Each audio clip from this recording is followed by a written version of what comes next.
Morning प्यारे बच्चों, मैं हूं आपका अपना Nikhil Shrivastava sir, NS sir. हर कोई मुझे बहुत अच्छे से जान गया होगा अब तक। आज हम लोग स्ट्रेट लाइन का लेक्चर 2 स्टार्ट करने जा रहे हैं। लेक्चर 2 के अंदर हम लोग क्या क्या देखते हैं, आइए चलिए उसको नोट करते हैं। तो चलिए आगे बढ़ते हैं। आगे हम बात करने जा रहे हैं एंगल बिटवीन 2 लाइंस की। जैसे कि आपको पता है कि 2 स्ट्रेट लाइन, उनके पीछे एंगल की बात करनी। फोटो मैंने जनरेट कर रखी है। एक लाइन L1 दे रखी है, स्लोप θ1 है, एंगल θ1 है, स्लोप m1 रिप्रेजेंट कर रहा है। एक लाइन L2 है, स्लोप θ2 है, एंगल m2 रिप्रेजेंट कर रहा है। तो दिख रहा है आपको कि θ1 θ2 और अल्फा में रिलेशन क्या आएगा, तो alpha is equal to θ1 minus θ2। उसी में tan लगा देंगे तो फॉर्मूला बन जाएगा tan alpha is equal to modulus of m1 minus m2 upon 1 plus m1 into. Must remember, useful फॉर्मूले, यूजफुल रिजल्ट। ठीक है, on the basis of this particular formula हमसे बोला 2 लाइनें परपेंडिकुलर है। सब आपको पता है, सामने लिखा हुआ है। अगर 2 लाइनें परपेंडिकुलर, L1 परपेंडिकुलर L2 है, तो what is the relation between their slopes m1 and 2 -1 होगा। यहां से आ जाएगा, आपको दिख रहा है। उसी के करस्पॉन्डिंग अगर मेरे पास एक L1 की इक्वेशन दे रखी है, ax + by + c = 0, और मुझे उसके परपेंडिकुलर लाइन की इक्वेशन लिखनी है, तो मेरे प्यारे बच्चों हम क्या करेंगे, हम x और y की कोफिशिएंट को इंटरचेंज कर देंगे, उनके बीच के साइन को बदल देंगे और कांस्टेंट रिप्लेस करा देंगे। जो भी कंडीशन दे रखी है उससे ये कांस्टेंट हमारा निकल आएगा। Same condition for the parallel lines, कि अगर 2 लाइनें पैरेलल दे रखी हैं, L1 पैरेलल टू L2, तो हम बोलेंगे दोनों के स्लोप्स क्या होंगे, इक्वल, m1 = m2। पहले की इक्वेशन दे रखी है, तो दूसरी की इक्वेशन में x और y का कोफिशिएंट सेम रहेगा, सिर्फ कांस्टेंट को हम चेंज कर लेंगे।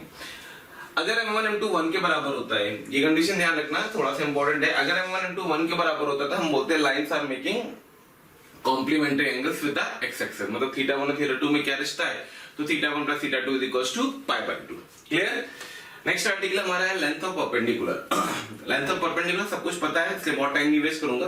किसी लाइन पे किसी पॉइंट से अगर हम परपेंडिकुलर ड्रॉप करते हैं, तो लेंथ ऑफ परपेंडिकुलर का फॉर्मूला आता है d = xy को रिप्लेस कर दो लाइन की इक्वेशन में, अपॉन डिवाइड कर दो √ x और y के कोफिशिएंट के होल स्क्वायर से, तो ax1 + b1 + c upon √ a² + b²।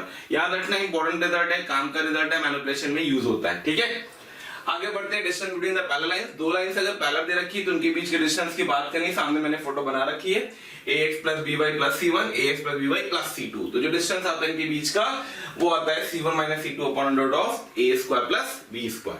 Correct है। मैनिपुलेशन की अगर बात करेंगे, तो आपको दिख रहा है कि अगर मैं इस x1 y1 को यहाँ पर रिप्लेस करके लाइन खींच दूंगा, तो ये ax1 + by1 किससे रिप्लेस हो जाएगा, c2 से रिप्लेस हो जाएगा। वही फंडा मैंने यहाँ पे यूज कर लिया है। एक ये रिजल्ट है कि अगर एक पैरेललोग्राम दे रखा है, जिसके साइड्स के बीच का एंगल हमें पता है थीटा, और हाइट्स पता है पैरेललोग्राम की p1 p2, यानी साइड के बीच का डिस्टेंस पता है, तो हम बोल सकते हैं जो एरिया होता है p1 p2 cos थीटा। पहली चीज p1 p2 cos थीटा। दूसरा रिजल्ट होता है कि अगर हमें चारों लाइंस की इक्वेशन पता है, ऑब्वियस सी बात है, पैरेललोग्राम में तो स्लोप सेम होंगे, तो m1 m1 m2 m2। खाली फर्क किसमें होगा, कांस्टेंट में, c1 c2 as well as d1 d2। जो यहाँ पे सब p1 p2 cos थीटा सब आप यूज करेंगे और सिंपलीफाई करेंगे, तो ये रिजल्ट आता है। याद रखिए, कई बार यूज हो जाता है c1 - c2 * d1 - d2 upon m1 - m2 का मॉडुलस। ठीक है, चलिए आगे बढ़ते हैं। नेक्स्ट हमारा आर्टिकल है position of a point with respect to a line. यानी कि 2 पॉइंट्स अगर दे रखे हैं, तो सेम साइड पे लाइन के अपोजिट साइड के लाइन पे कैसे इसको इंटरप्रेट किया जाता है, आइए उसको देखते हैं। तो भाई मुझे एक लाइन दे रखी थी ax + by + c, एक पॉइंट p लिया x1, एक पॉइंट q लिया x2 y2, और इन दोनों को ज्वाइन कर दिया, जिसने लाइन को कट किया किसी पॉइंट m पे। अब अगर मैं आपसे बोलूं बेटा मुझे m के कोऑर्डिनेट दो, तो क्या आप p और q पे m के कोऑर्डिनेट दे सकते हैं? बिल्कुल दे सकते हैं। अगर आपको क्या मिल जाए, आपको इनके बीच का रेशियो मिल जाए, या किस प्रोपोर्शन में ये काट रहा है, तो हम सेक्शन फॉर्मूला यूज कर लेंगे।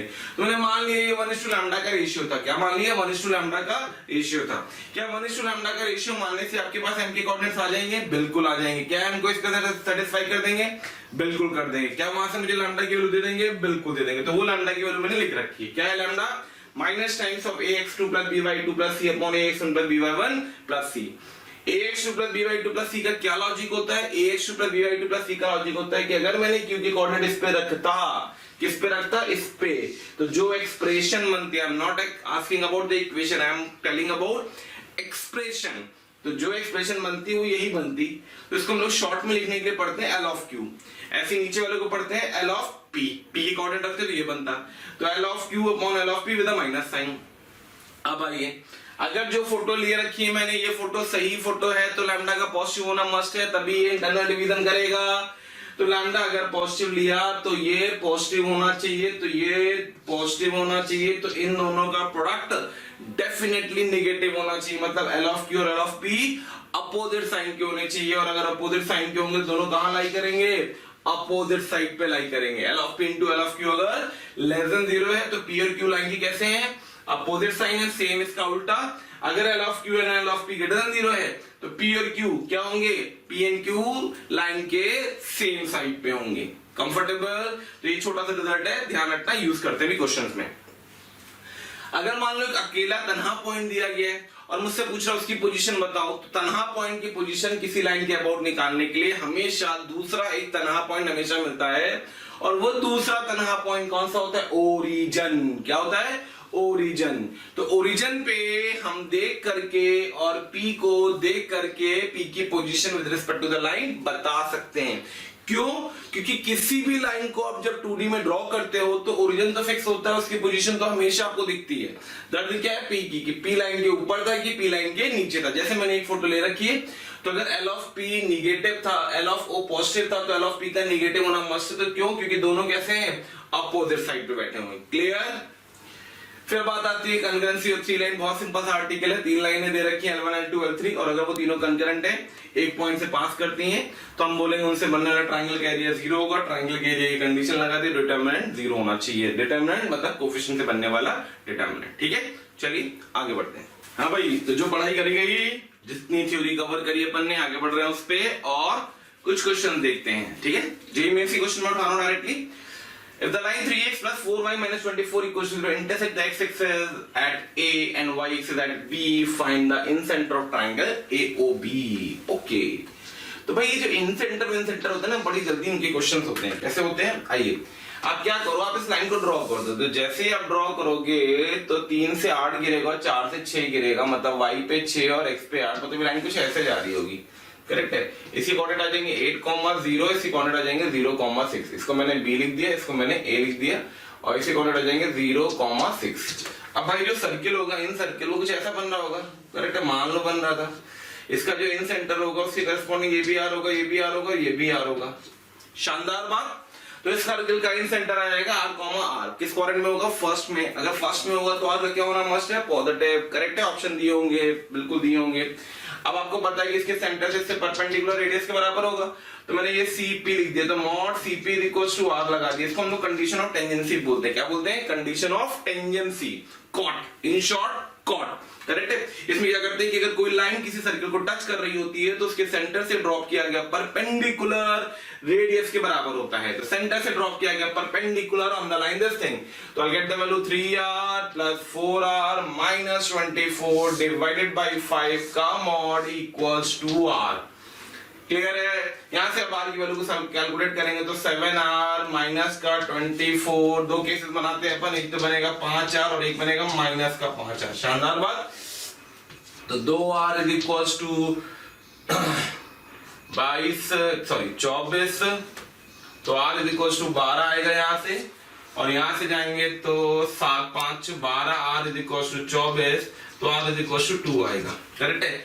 तो यहां से जो सेंटर के कोऑर्डिनेट आ जाएंगे that will be come out to be how much, 12,12, और ये क्या आएगा, सेंटर के कोऑर्डिनेट थे हाउ मच, 2,2। मेरे प्यारे बच्चों, छोटी सी चीजें ध्यान रखना, 12,12 जब आप लोगे, 12,12 जब आप लोगे तो यहाँ पे बैठा होगा।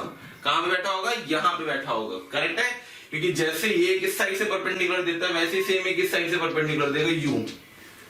इसलिए कौन सा ऑप्शन रिजेक्ट होगा, 12,12 रिजेक्ट होगा। कौन सा एक्सेप्ट होगा, 2,2 एक्सेप्ट होगा। तो क्या पूछा था उसने, फाइंड द इंसेंटर। तो इंसेंटर के कोऑर्डिनेट क्या आ गए, 2,2। ये समझ आया। एक इस साइड आएगा और बेटा दूसरा उस साइड जाएगा। हमें उस साइड वाला रिजेक्ट करना, क्योंकि ट्रायंगल तो उसने नाम दे रखा, कौन सा, AOB। तो AOO और B। शानदार बात। चलिए आगे बढ़ते हैं। Question number 22, find the lines parallel to the line this thing at a distance of 3/5 from origin. A very simple question. ठीक है, बहुत ध्यान से देखना। एक लाइन के पैरेलल लाइन की इक्वेशन लिखनी है। करेक्ट है। तो जैसे अपन ने भी रूल पढ़ा एक लाइन के पैरेलल लाइन की इक्वेशन का, तो क्या रूल होता है, तो 4x -3y + 2 की जगह पे प्लस लैम्डा इक्वल टू 0 मैंने कर दिया। ये लाइन की इक्वेशन आ गई पैरेलल टू दिस लाइन। कितने डिस्टेंस पे है? 3/5। कहां से? ओरिजिन से। तो length of perpendicular from the origin lambda upon 5 का mod should be equal to 3/5। तो lambda should be equal to ±3। तो लाइन की दो पॉसिबिलिटीज आएंगी, या तो लाइन की इक्वेशन होगी 4x, या तो लाइन की इक्वेशन होगी 4x - 3y + 3 = 0, या फिर लाइन की इक्वेशन हो जाएगी 4x - 3y - 3 = 0। तो you have the two choices. Question में शायद ये दिया हुआ था, जहां तक मुझे याद है क्वेश्चन में शायद बेटा ये दिया गया था कि उसने कुछ कोऑर्डिनेट दिए थे और उससे पूछा था कि कौन कौन से कोऑर्डिनेट है जो इसको सेटिस्फाई करेंगे इस लाइन की कंडीशन पे। तो आपने लाइन की इक्वेशन निकाल करके चारों ऑप्शन को चेक करना पड़ेगा। तो बेटा जब भी ऑप्शन चेकिंग वाला क्वेश्चन आता है मेरे प्यारे बच्चों, बहुत फोकस करना, बहुत स्पीड से।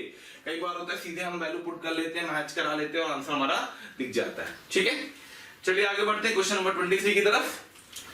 A point on the line 3x + 5y = 15 which is the equidistant from the coordinate axis lies in which quadrant?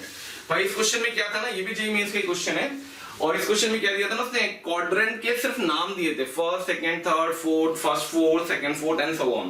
तो इसका तरीका क्या था, देखो बेटा, इसके लिए आप क्या करना, आप इस लाइन को ड्रॉ कर देना। तो जैसे आप इस लाइन को ड्रॉ करोगे तो ये लाइन गिरेगी x पे 5 और y पे 3। तो ये लाइन कुछ ऐसे आएगी।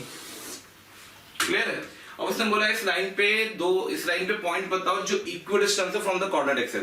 जो भी पॉइंट कोऑर्डिनेट एक्सिस से इक्विडिस्टेंस होते हैं वो सिर्फ दो लाइनों पे लाई करते हैं बेटा। एक होती है y = x, दूसरी होती है y = -x। तो व्हाट यू डूइंग, आप y = x लाइन एक तो ड्रॉ कर दो, करेक्ट है, y = x, और एक लाइन आप ड्रॉ कर दो y = -x।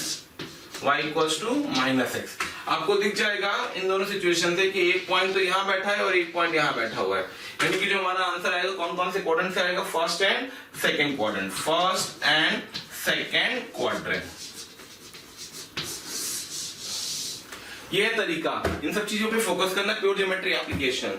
आपको बहुत ध्यान से एक चीज ध्यान रखनी है बच्चों कि आप कभी भी किसी भी क्वेश्चन को करते वक्त इस चीज पे जरूर फोकस करें, क्या कि आपने जो किया है वो किस लेवल पे किया है, क्योंकि कई क्वेश्चन में हमें कैलकुलेशन की जरूरत नहीं होती है। ठीक है, चलिए आगे बढ़ते हैं। नेक्स्ट क्वेश्चन हमारा क्वेश्चन नंबर 24 क्या कह रहा है, if a point a, a² lies between the lines L1 and L2 find the range of A। बहुत सिंपल सा क्वेश्चन है, रेंज की बात कर रहे हैं, 24 क्वेश्चन है। ठीक है, दो लाइनें दे रखी हैं, एक लाइन x + y = 2, दूसरी है x + y = 3/4। तो एक लाइन आ गई L2 और एक लाइन आ गई L1। ठीक है, और एक पॉइंट है P जो इसके बीच में बैठा हुआ है।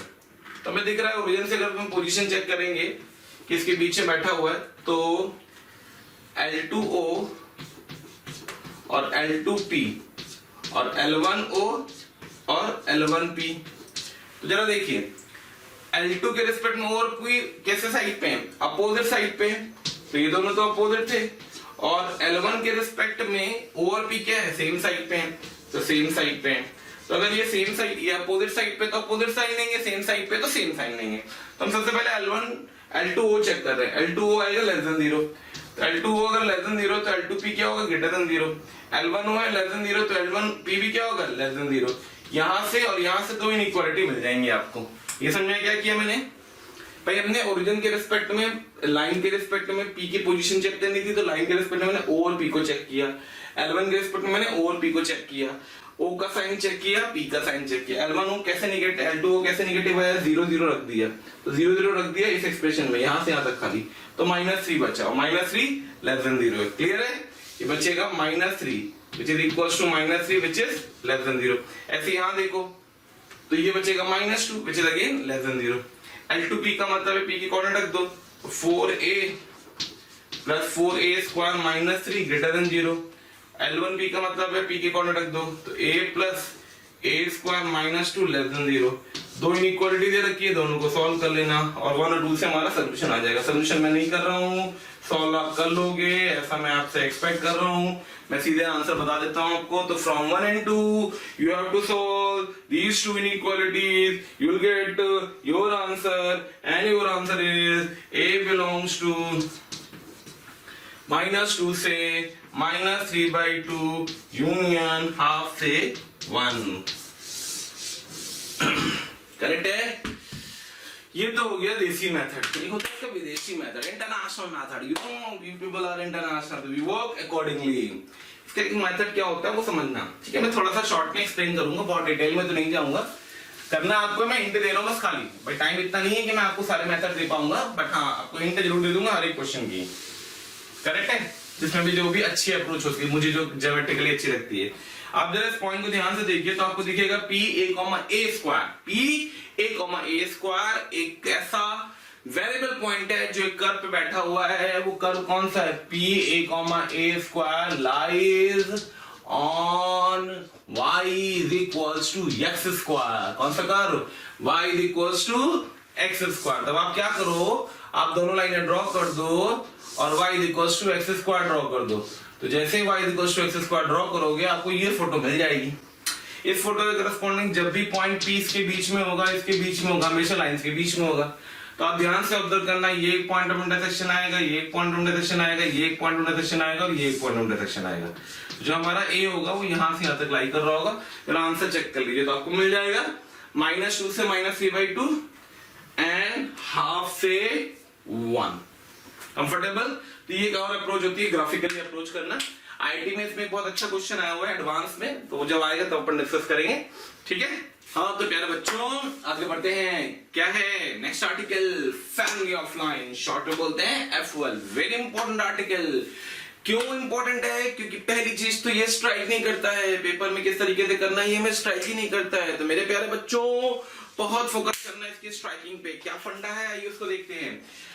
टाइप 1 क्या कहता है इसके अंदर कि दो लाइनें अगर दे रखी हैं आपको L1 और L2, तो उन दो लाइनों के पॉइंट ऑफ इंटरसेक्शन से पास करने वाली दुनिया भर की लाइनें होंगी। मतलब मेरा आपसे एक बहुत ही साधारण सा प्रश्न। क्या प्रश्न ये है कि क्या कोई एक लाइन कितने पॉइंट से पास कर सकती है? एक लाइन को डिफाइन करने के लिए मैं इनफाइनाइट, एक लाइन पास तो इनफाइनाइट पॉइंट से करती है, लेकिन अगर वो ही यूनिक लाइन होगी तो उसको कम से कम 2 पॉइंट पे डिफाइन होना, 2 पॉइंट से पास करना मस्ट होगा। यहाँ पे बात हो रही कि 1 पॉइंट से कितनी लाइनें पास कर सकती हैं? तो 1 पॉइंट से इनफाइनाइट लाइनें पास कर सकती हैं। उन सारी इनफाइनाइट लाइनों को क्लब करके फैमिली बनती है, उस फैमिली को हम बोलते हैं फैमिली ऑफ लाइंस। कैसे इंटरप्रेटेड होता है उसको समझते हैं। तो अगर आपके पास एक L1 दे रखा और एक L2 दे रखा और आपसे कह रहा है कि लाइंस की इक्वेशन बताओ जो इस पॉइंट ऑफ इंटरसेक्शन P से पास करती हैं, तो उसकी इक्वेशन होती है L1 plus lambda L2 is equal to 0। Lambda मतलब डिफरेंट वैल्यूज ऑफ लैम्डा के डिफरेंट लाइंस आप बनाएंगी। क्लियर है? पॉइंट ऑफ इंटरसेक्शन से पास करने वाली दुनिया भर की लाइनें हो सकती थी, उनकी इक्वेशन ये होगी। चलिए इसका टाइप 2 क्या कहता है? टाइप 2 कहता है कि अगर हम किसी वेरिएबल लाइन को इस फॉर्मेट में सजा लेते हैं, किस फॉर्मेट में? L1 plus lambda L2 is equal to 0 के फॉर्मेट में सजा लेते हैं। अगर हम किसी वेरिएबल लाइन को इस फॉर्मेट में सजा लेते हैं तो हम हमेशा कमेंट कर सकते हैं कि वो लाइन जो होगी वो हमेशा पास करेगी एक फिक्स पॉइंट से। वो फिक्स पॉइंट कौन सा पॉइंट होगा? तो फिक्स पॉइंट होगा L1 और L2 का पॉइंट ऑफ इंटरसेक्शन। क्लियर?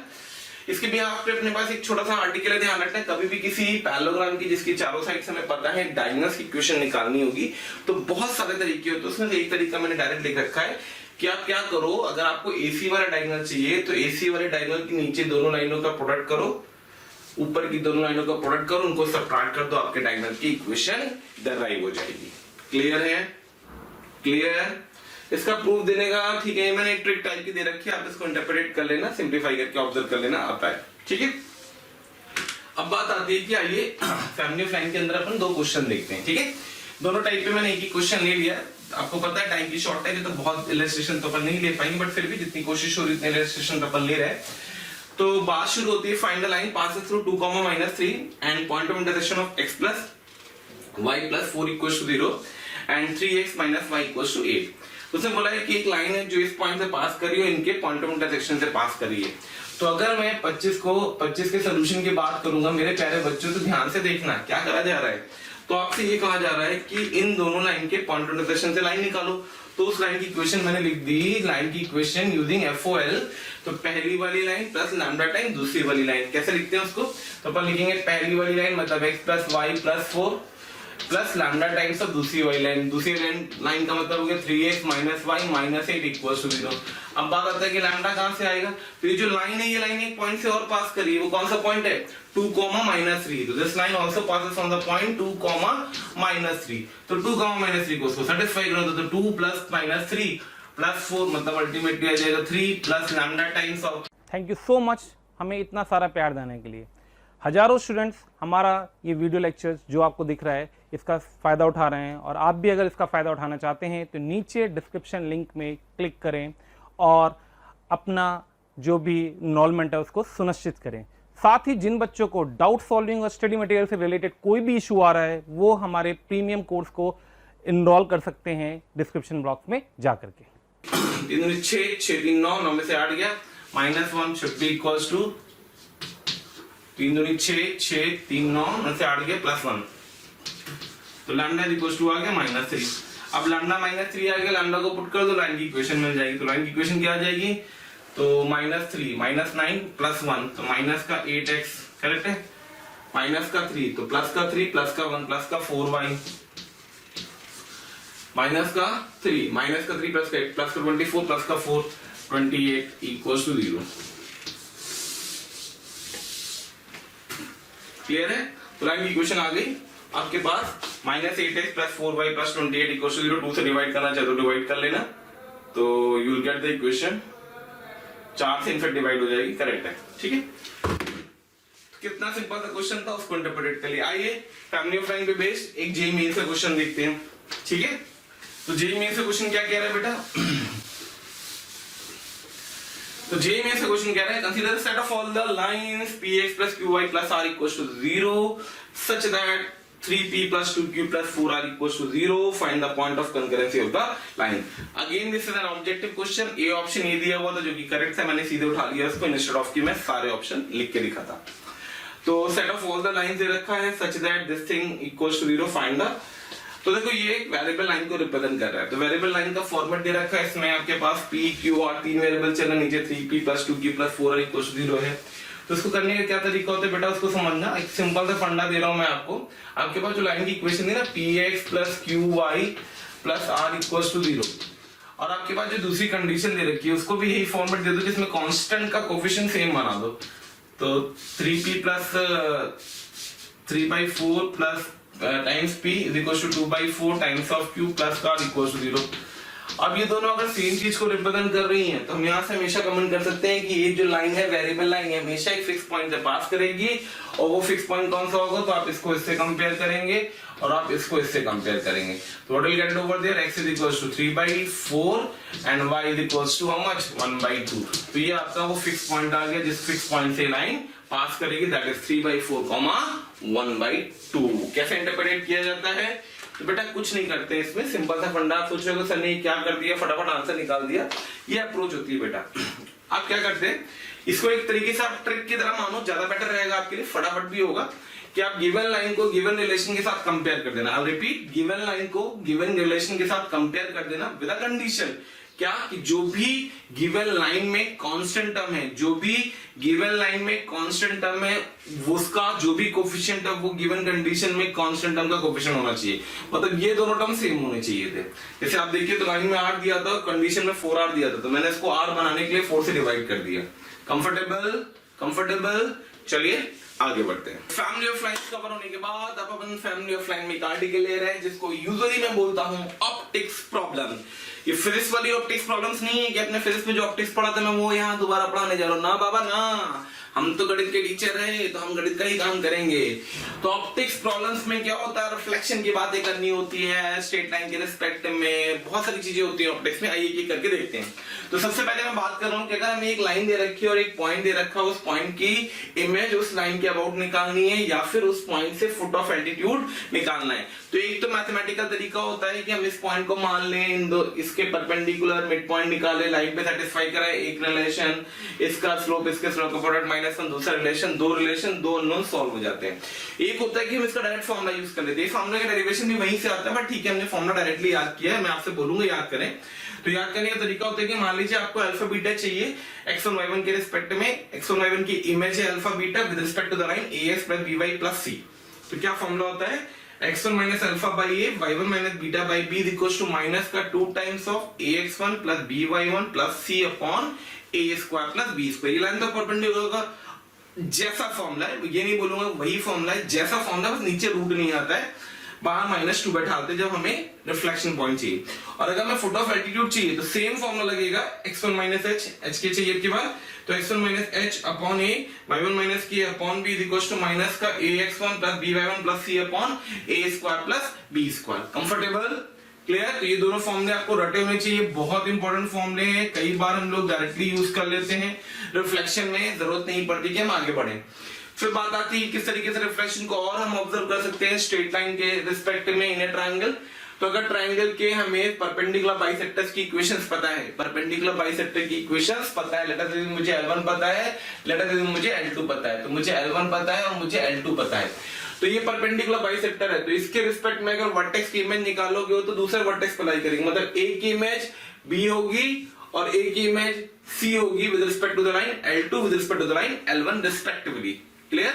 तो L1 के रिस्पेक्ट में एक इमेज B आएगी और L2 के रिस्पेक्ट में एक इमेज C आएगी। तो कई बार ऐसा होता है कि हमें एल्टीट्यूड की इक्वेशन पता होती है, वर्टेक्स पता होता है, इमेज का फॉर्मूला लगा करके दोनों बेस के कोऑर्डिनेट निकाल के लाइन की इक्वेशन निकाल सकते हैं। ठीक है, फिर नेक्स्ट पॉइंट हमारे पास आता है कि अगर हमें इसी तरीके से कुछ और दिया हो ट्रायंगल के अंदर, कुछ और निकालना हो, जैसे वर्टेक्स ए दे रखो और एंगल बाइसेक्टर्स की इक्वेशन दे रखी है, लेट अस अज्यूम बी की भी दे रखी है, सी की भी दे रखी है, मैंने बी की फोटो बनाई है सिर्फ साफ सुथरा दिखने के लिए। तो बी अगर एंगल बाइसेक्टर का काम कर रहा है तो इसके अबाउट, इस एंगल बाइसेक्टर के about I consider this again as L1, तो इस L1 के अबाउट जो ए की इमेज होगी वो a' होगी और वो हमेशा करस्पॉन्डिंग बेस पे लाई करेगी। इसी तरीके से अगर मैं दूसरा बाइसेक्टर ले लेता है यहाँ से C से पास करने वाला जो बाइसेक्टर है, तो इसकी करस्पॉन्डिंग जो ये इमेज आएगी यहाँ लाई करेगी A', करेक्ट है? अगर मैं इसको मिरर की तरह ट्रीट कराऊंगा तो बेटा जब मुझे A मिल जाएगा, A' मिल जाएगा, A' मिल जाएगा, तो अपने आप BC की इक्वेशन आ गई, B आ गया, C आ गया, जो कैलकुलेट करना है आप कैलकुलेट कर सकते हो। ठीक है, फिर एक पॉइंट आता है कि किसी ट्रायंगल में ऑर्थो सेंटर की image with respect to the side corresponding circumcircle पे लाई करती है। ये है उसकी फोटो कि किसी ट्रायंगल ABC का ऑर्थो सेंटर H की इमेज बेस BC के अबाउट यहाँ पे होगी, बेस AC के अबाउट यहाँ पे कहीं होगी और बेस AB के अबाउट यहाँ पे कहीं पे होगी। तो जो ये ट्रायंगल था ABC, इसका जो ये सर्कम सर्किल है, तो जो ऑर्थो सेंटर की इमेज है वो हमेशा सर्कम सर्किल पे लाई करती है, which is H'। Comfortable, clear, याद रहेगा? आप याद ही रखो चीजों को, मैं बार बार आपसे बोल रहा हूँ क्यों आ रहा है। आप चाहो तो इसमें प्योर ज्योमेट्री लगा सकते हो, जैसे आप देखना चाहते हो मैं आपको दिखा देता हूँ। इसको इससे ज्वाइन कर दो, खचाक, जब आपने इसको इससे ज्वाइन किया, ये 90 ये 90 करेक्ट है, ये इसकी इमेज है, हमको इसको ये प्रूफ करना है कि दोनों बराबर है। ठीक है, ये 90 डिग्री हो गया, ये 90 डिग्री, ये 90 डिग्री, ये साइड हो गई, और जितना एंगल ये होगा इसके करस्पॉन्डिंग उतना एंगल ये होगा, उतना एंगल ये होगा, तो उसके करस्पॉन्डिंग उतना एंगल इसके करस्पॉन्डिंग ये बनेगा और ये बनेगा, तो ये एंगल और ये एंगल बराबर आएगा और ये एंगल जितना होगा उतना ये, तो ये दोनों एंगल बराबर हो जाएंगे, दोनों ट्रायंगल कॉन्ग्रुएंट हो जाएंगे, दोनों ट्रायंगल कॉन्ग्रुएंट हो जाएंगे, तो ये लाइन बराबर आ जाएगी। कंफर्टेबल? फिर आते हैं मेजर रिफ्लेक्शन की बात करते हैं। तो जब हम लॉ ऑफ रिफ्लेक्शन पढ़ते हैं, फर्स्ट लॉ ऑफ रिफ्लेक्शन आपको पता होगा, incident ray, normal, reflected ray, mirror सब इक्वल एंगल पे डिवाइड होते हैं। ठीक है, तो एक इंसिडेंट रे, एक रिफ्लेक्टेड रे, एक नॉर्मल और एक मिरर है। कई बार ऐसा होता है कि दो दी जाती है, दो पूछी जाती है, कौन सी दो दी गई है, कौन सी दो पूछी गई है, सब डिपेंड करता है।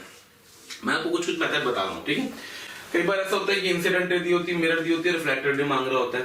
तो अगर इंसिडेंट रे गिवन और मिरर गिवन और हमसे रिफ्लेक्टेड रे मांग रहा है, तो बेटा हम क्या करेंगे, इंसिडेंट रे में एक वेरिएबल पॉइंट कोई भी ले लेना, जो तुम्हारी मर्जी, उसका रिफ्लेक्शन निकाल देना मिरर के अबाउट, तो ये डेफिनेटली रिफ्लेक्टेड रे पे लाई करेगा। तो आप यहाँ से फैमिली ऑफ एन की इक्वेशन लिख करके इस पॉइंट को सेटिस्फाई करा देना। सेम फंडा यहाँ पे, ये दोनों एंगल बराबर होंगे, एज वेल एज ये दोनों एंगल बराबर होंगे, एज वेल एज ये दोनों लेंथ बराबर होंगे। तो इस तरीके से अपने पास वेराइटीज ऑफ मेथड्स आ जाते हैं जिससे हम इक्वेशन का यूज करके और इन सब में फैमिली ऑफ एन का एप्लीकेशन करना कैसे करा जाता है, आइए क्वेश्चन से देखते हैं। ठीक है, तो चलिए फिर अब हम आगे बढ़ते हैं और नेक्स्ट हम कवर करने जा रहे हैं कुछ क्वेश्चंस जो अपन ने अभी थ्योरी पढ़ी ऑप्टिक्स प्रॉब्लम, उसके कुछ क्वेश्चंस की। ठीक है, तो सबसे पहली बात करने जा रहे हैं क्वेश्चन नंबर 27। क्वेश्चन नंबर 27 बहुत ही शानदार सिंपल सा क्वेश्चन।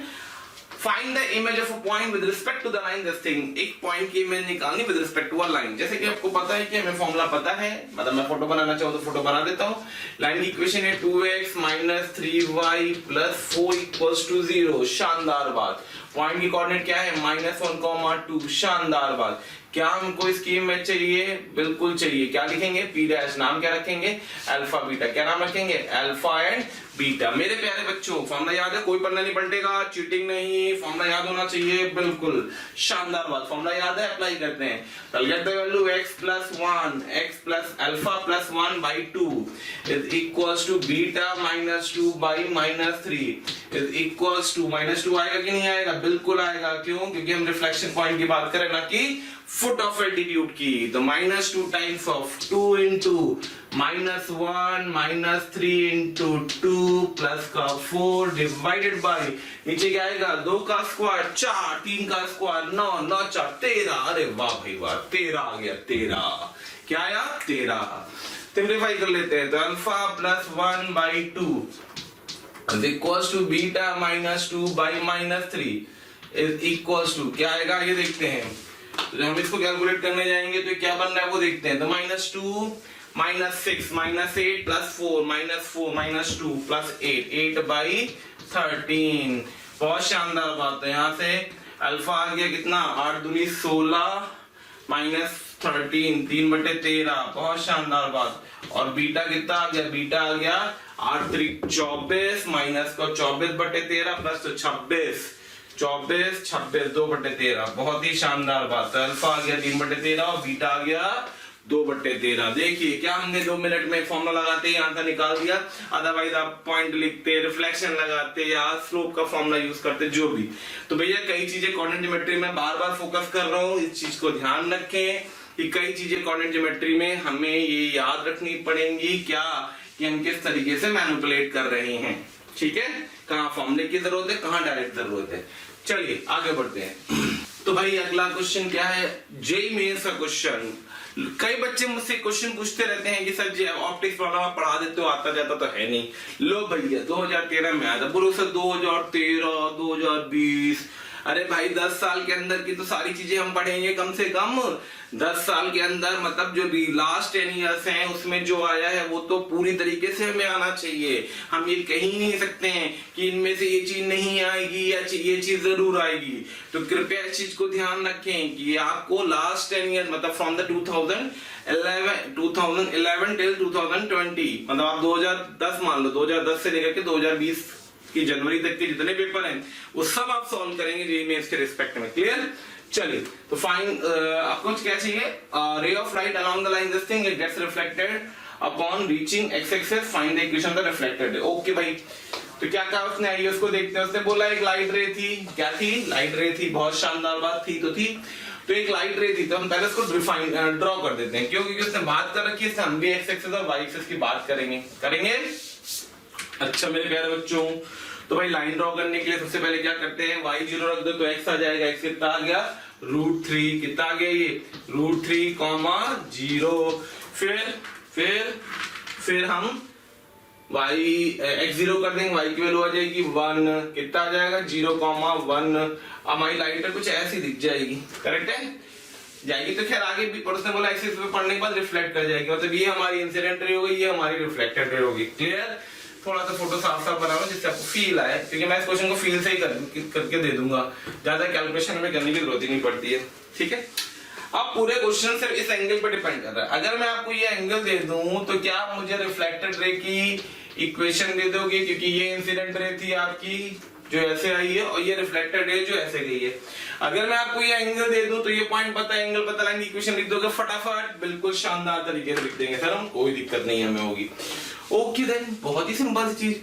एक तरीका। दूसरा तरीका मैं एंगल निकाल, दूसरा तरीका मैं इसका रिफ्लेक्शन निकालूं। तो ये तीनों पॉइंट क्या होंगे? ये कौन सा पॉइंट होगा? 0,-1। तो भाई हम इसको ज्वाइन करने वाली लाइन की इक्वेशन लिखते हैं तो वही रिफ्लेक्टेड रे की इक्वेशन होगी। एक तरीका। ठीक, तो ये 2 तरीके कुछ भी आप इंटरप्रेट कर सकते हो। खैर अगर मैं आपसे पूछूं हाउ मच दिस एंगल, तो ये एक है, ये 1/√3 होता है, 30 डिग्री है। तो अगर ये 30 है तो ये भी 30 होगा, ये ध्यान रखना। ठीक है, दूसरा तरीका मैंने आपको बताया कि इसकी इमेज निकाल ली और तीनों को क्लीनर लगा दिया, तो वहां से लाइन की इक्वेशन लिख दोगे आप, ठीक है। कोई भी तरीका, तो लाइन की इक्वेशन लिखनी है, हम लिखेंगे y minus 0 is equals to 1/√3 into x minus √3। आपको पता है मैंने क्या किया, बिल्कुल सब पता है क्या किया, वेरी गुड, लिख ले। तो यहाँ से आपके लाइन की इक्वेशन आ गई √3y is equals to x minus √3। कोई ना कोई एक ऑप्शन डेफिनेटली इसको सेटिस्फाई कर रहा होगा। तो फास्ट तरीका क्या है, स्लोप से कर लो, इंस्टेड ऑफ पॉइंट निकालो, रिफ्लेक्शन निकालो। यहाँ पे तो बहुत आसानी से आ गई चीजें, क्यों, क्योंकि उसने एक्स एक्सिस को किसकी तरह ट्रीट कराया है, मिरर की तरह ट्रीट कराया है। आया समझ में, बहुत शानदार बात। चलिए आगे बढ़ते हैं, next question. Next question is a good question, ठीक है। Question number 29 is a good question. मेरे प्यारे बच्चों ध्यान देना, question number 29 is a very good question, not only good, in fact very good question, ठीक है। तो I put the star in this. बहुत अच्छे कंसेप्ट को ये कवर कर लेगा, इस चीज को आप ध्यान रखना, क्या कवर करता है, कैसे कवर करता है, ये सब देखते हैं। तो भाई उसने बात करी क्वेश्चन नंबर 29 में कि सर जी एक पॉइंट ए है, एक पॉइंट बी है, एक पॉइंट लाइन पे मूव कर रहा है, उसकी कोऑर्डिनेट बताओ जब ये कंडीशन हो। तो ठीक है भाई, पहला केस कवर करना था हमें, तो पहले केस पे हम चले गए, ठीक है। तो लाइन कौन सी है, y equals to x, I draw the line y equals to x, y equals to x, ठीक है। a पॉइंट क्या है 3,4, 3,4 यहां कहीं होगा, ठीक है, a ले लिया। b पॉइंट क्या है 7,13, तो b यहां कहीं होगा, b ले लिया। कोऑर्डिनेट लिखेंगे नहीं, जरूरत नहीं है इसलिए। तो ये हमारा b पॉइंट आ गया, ये हमारा a पॉइंट आ गया, ये हमारी लाइन आ गई। अब से बोला P A plus P B minimum. तो भाई ट्रायंगल इनइक्वालिटी क्या कहती है, आइए उस कंसेप्ट को समझ लेते हैं। तो ट्रायंगल इनइक्वालिटी ये कहती है कि अगर कि आपके पास ट्रायंगल की दो साइड का सम हमेशा बड़ा होगा तीसरी साइड से और हमेशा छोटा होगा इनके डिफरेंस से, ठीक है।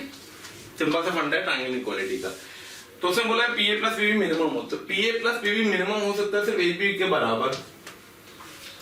अब ए बी के बराबर तो इसमें होगा ही नहीं, उसका क्या तरीका होता है वो देखिए। आप क्या करो, इसके अबाउट इसकी इमेज निकाल दो। जैसे इसके अबाउट इसकी इमेज निकालोगे और इन तीनों को कोलिनियर कर दो, तो ये वो बैठा हुआ है पी पॉइंट। ऐसा क्यों हुआ देखना, जितना डिस्टेंस ये पी ए होगा क्या उतना डिस्टेंस ये भी होगा। तो उसने बोला P A plus P B, P A plus P B, मैं उसको लिख देता हूं P A dash plus P B. तो यानी कि पी पॉइंट अगर ए बी पे बैठा होगा तो ही P A B minimum, P A plus P B minimum होगा। तो देखो मैंने तीनों को कोलिनियर कर दिया, बस सिंपल सा फंडा, लैम्डा कॉमा लैम्डा मानो।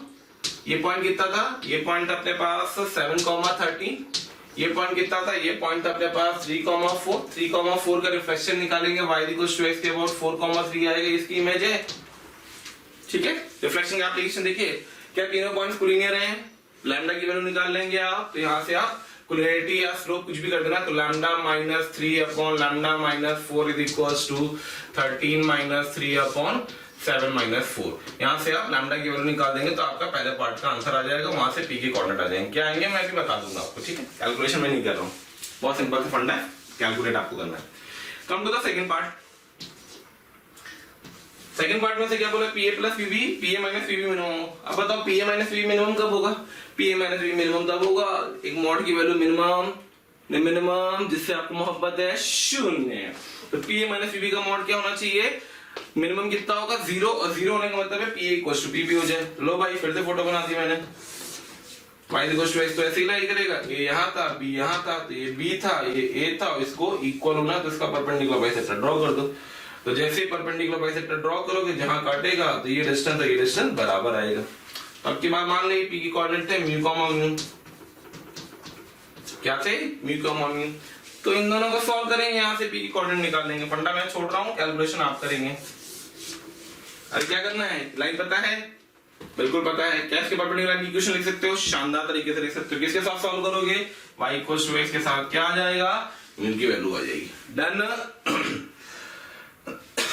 अब तो सॉल्व ही मत करना, आपको इस लाइन की इक्वेशन लिख करके उस पे p को सेटिस्फाई करा देना, म्यू में आप सॉल्व हो जाएगा। Come to the third case, P A minus P B maximum. अब P A minus B maximum किसके बराबर होगा, ए बी के। तो P A minus B maximum हो तो P A minus B maximum हो, तो जब मैं पी ए माइनस बी की मैक्सिमम की बात कर रहा हूँ, मतलब मैं थर्ड की बात कर रहा हूँ, तो P A minus B maximum हो। तो बेटा P A minus B maximum होने के लिए फिर से कुलीनियन होना पड़ेगा, लेकिन अब की बार ए यहाँ था, बी यहाँ था, तो पी को ऐसे होना पड़ेगा। इसको मान ले टी कॉमा टी था, इस बार टी कॉमा टी था, तब की बार ये फिर से आगे 3,4 7,13, फिर से स्लोप इक्वेट कर दो, तो 13 माइनस 4 अपॉन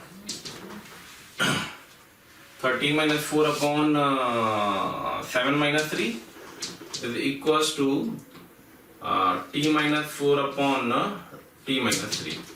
भाई यहाँ से t सॉल्व हो जाएगा, यहाँ से p आ जाएगा अपना। तो ये मैंने आपको जो क्वेश्चन कराया, ये बहुत ही कंसेप्चुअल क्वेश्चन है, अच्छे से इसको रिवाइज करना। ट्रायंगल इनइक्वालिटी का एप्लीकेशन था, किस तरीके से वर्कआउट करते, कोई भी एक पर्टिकुलर पार्ट किसी भी एग्जाम में आपसे पूछा सकता है। अच्छा क्वेश्चन है, अच्छे से रिवाइज करना, ठीक है। आइए फिर आगे बढ़ते हैं। The next article is shifting of origin and, या इसी को हम लोग बोलते हैं ट्रांसलेशन ऑफ एक्सेस। मतलब एक्सेस को ऐसे पकड़ के, एक्स एक्सेस थी, वाई एक्सेस थी, और इसको पकड़ के हमने हल्का सा शिफ्ट कर दिया, यानी कि हमारा जो पुराना ओरिजिन था वो किसी नए पॉइंट पे चला गया, ए कॉमा बी पे, ठीक है। तो ये हमारी पुरानी एक्स एक्सेस थी, पुरानी वाई एक्सेस थी, हमारी नई एक्स एक्सेस है, नई वाई एक्सेस। जैसे आप लोग फिजिक्स पढ़ते हैं ना, फ्रेम ऑफ रेफरेंस पढ़ा है, याद है, आता है, बिल्कुल आता होगा। ट्रेन पेड़ पे चल रही है, सॉरी आदमी ट्रेन पे खड़ा है, ट्रेन चल रही है तो पेड़ पीछे जा रहा है, और बाहर खड़ा है तो पेड़ रुका हुआ है, रिस्पेक्टिव। खैर वो तो फिजिक्स की बात हो गई, और आप सब तो इंटेलिजेंट हैं फिजिक्स में। खैर तो पॉइंट पी लिया गया, पुरानी एक्सिस की करस्पॉन्डिंग से कोऑर्डिनेट x, y, और नई एक्सिस के करस्पॉन्डिंग से कोऑर्डिनेट है कैपिटल X कैपिटल Y। आइए डेरिवेशन देख लेते हैं, सिंपल सा है। यहाँ से यहाँ तक के डिस्टेंस को उसने कैपिटल X बोला, यहाँ से यहाँ तक के डिस्टेंस को अगर मैं इस फ्रेम ऑफ रेफरेंस में इसको पढ़ूंगा तो ये B को रिप्रेजेंट करेगा, और पुराने फ्रेम ऑफ रेफरेंस में इसको पढ़ूंगा तो ये ये कैपिटल Y होगा, और ये Y को रिप्रेजेंट करेगा, ठीक है।